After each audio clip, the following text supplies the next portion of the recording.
we have to collaborate with many good institutions both in India as well as abroad, because going forward research is a very important component.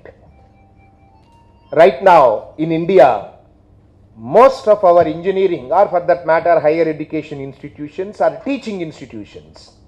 Some are very good teaching institutions, some are of lower quality, but the research focus is not there even in a fraction of universities, not even in 1% of universities. So it's very important that we bring the research mindset into our undergraduate programs. If you have to really bring this mindset to undergraduate programs, we need to improve the research potential of our faculty. We have to create good infrastructure for them to conduct their research and also provide them opportunities to go abroad to attend international conferences and spend time in universities. I think I should not take more time. Organizations like Indo Global Summit are doing excellent job. I think you must continue to do that. You should also bring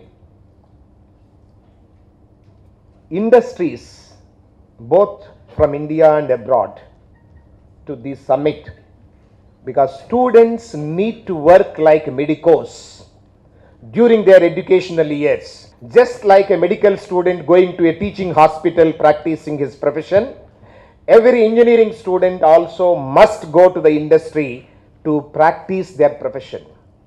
That would really bridge the gap, what we are talking about, that is the requirement of the workplace and the product which is coming out of the market. There is a big mismatch.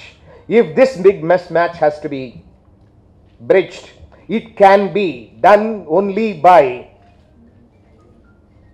taking the example of medical education in the country or in the world, where the medical students practice during their educational years. I think you can initiate some steps in bringing some industries to these educational summits. I have also read in newspapers the government of Telangana is also trying to do something, and BITS has been a pioneer in this. We started this university industry linkage way back in 1972, and today in any given academic year 4,000 students to go to 400 industries both in India as well as abroad, and during their educational 4 years they spend 7.5 months completely outside the university. I am sure this can be done in many other different ways.